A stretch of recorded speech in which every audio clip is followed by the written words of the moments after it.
नमस्कार, आप देख रहे हैं जन भावना टाइम्स। आपके साथ मैं हूं अंकिता। दिल्ली से सटे नोएडा की गिनती हाईटेक शहरों में की जाती है। नोएडा का दूसरा नाम इलेक्ट्रॉनिक सिटी है। हर ओर बहुमंजिली इमारतें और इन इमारतों में कई मल्टीनेशनल ऑफिस मौजूद हैं। नोएडा को स्वच्छ और सुंदर बनाने का जिम्मा लेने वाले नोएडा विकास प्राधिकरण ने जगह जगह चौक चौराहों पर आई लव नोएडा, स्वच्छ और सुंदर नोएडा जैसे बोर्ड और बैनर लगाए हुए हैं।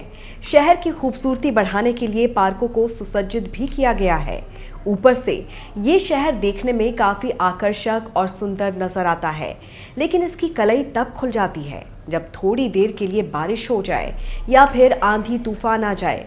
ऐसे में सुंदर दिखने वाला नोएडा की स्थिति चंद मिनटों में नारकीय हो जाती है। आधे घंटे की आंधी पूरे शहर की पोल खोल देती है। बिजली विभाग और नगर निगम दोनों अपने हाथ खड़े कर देते हैं और इसका खामियाजा भुगतती है यहाँ की जनता। आप सोचिए, अगर आपके घर में 2 दिन तक बिजली ही ना रहे तो क्या हाल होगा। लेकिन नोएडा में रहने वाले अब बिजली कटौती के आदी हो चुके हैं। 29 घंटे बिजली गुल रहती है, लेकिन बिजली विभाग बिजली बहाली के लिए सिर्फ बहाने ही ढूंढती नजर आती है।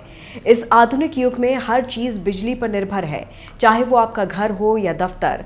मिनट भर बिजली ना हो तो लोग परेशान हो उठते हैं, क्योंकि आपकी रसोई से लेकर दफ्तर तक सब कुछ बिजली से ही चलता है। और तो और इस 45 डिग्री वाली गर्मी में बिजली ना हो तो हाहाकार जैसी नौबत तो आएगी ही। बिजली ना हो तो आपके पंखे, एसी, कूलर, टीवी, फ्रिज तो नहीं ही चलेंगे। बिजली कटौती की शिकायत करने के लिए आपके मोबाइल भी नहीं चलेंगे, क्योंकि वो भी बिजली से ही चार्ज होते हैं। आपके किचन में लगी आपकी आरओ मशीन नहीं चलेगी तो फिर आप पानी कहाँ से पिएंगे, रसोई में क्या पकाएंगे। आपकी मिक्सी, आपका ओवन कुछ भी काम का नहीं, क्योंकि ये सभी चीज़ें बिजली से ही तो चलती हैं। प्रदूषण फैलने की वजह से नोएडा की कई सोसाइटीज़ में जनरेटर चलाने की मनाही है। ऐसे में उनके घर में पानी सप्लाई की भी दिक्कत है, यानी कि बिन पानी बिन बिजली सब सून। 2 दिन पहले आई आधे घंटे की आंधी ने शहर को 29 घंटे के अंधकार में ढकेल दिया है। आधे घंटे के लिए आई आंधी बारिश से नोएडा के 20 से अधिक रेजिडेंशियल और इंडस्ट्रियल सेक्टर्स की बिजली गुल हो गई है। इसके साथ ही पूरे शहर में घंटों बिजली की सप्लाई बाधित रही। कई जगहों पर बिजली के तार और खंभे टूटने से बिजली प्रभावित हुई। बिजली विभाग के फोन की घंटियां बजती रही, लेकिन बिजली बहाल नहीं हो सकी। आंधी के बाद एहतियातन नोएडा के तकरीबन सभी सब स्टेशन से बिजली की सप्लाई बंद कर दी गई थी। आंधी बारिश बंद होने के बाद बिजली लाइनों की जांच के बाद सप्लाई शुरू की गई, लेकिन सभी इलाकों में बिजली की सप्लाई शुरू नहीं हो सकी, क्योंकि तेज आंधी और तूफान में बिजली की तारें टूट गई थी। कहीं उसके ऊपर पेड़ गिरे तो कहीं तारों के ऊपर मकान की छज्जियां गिर गई। सेक्टर 22, 29, 63 समेत नोएडा के कई सेक्टर्स में बिजली की लाइनें क्षतिग्रस्त मिली। निगम कर्मचारियों और बिजली विभाग की ओर से लाइनों को दुरुस्त करने का काम किया गया।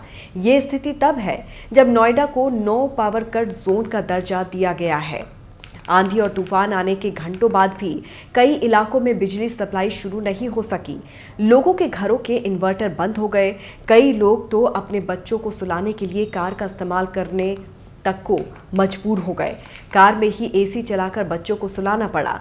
कई इलाकों में लोग पानी के लिए भटकते दिखाई दिए। शहर के अधिकांश इलाकों में 24 घंटे में महज 1 से 2 घंटे ही सप्लाई हो सकी। जब तक पेड़ों की कटाई नहीं हो जाती, लाइनों को नहीं जोड़ा जा सकता। विद्युत विभाग के कंप्लेंट नंबर पर और प्राधिकरण के कॉल सेंटर पर सैकड़ों फोन आ रहे हैं, लेकिन स्थिति जस की तस है। नोएडा को सजाने, संवारने और विकास करने वाली नोएडा प्राधिकरण का भी बुरा हाल है। एक आंधी ने प्राधिकरण को भी बेहाल कर दिया है। तेज आंधी में प्राधिकरण परिसर में ही करीब आधा दर्जन पेड़ गिर गए। प्राधिकरण शहर में आंधी बारिश से तकरीबन 600 से अधिक पेड़ टूट गए, जिन्हें हटाने के लिए विभाग के 125 कर्मचारियों की टीम पेड़ को हटाने का काम कर रही है।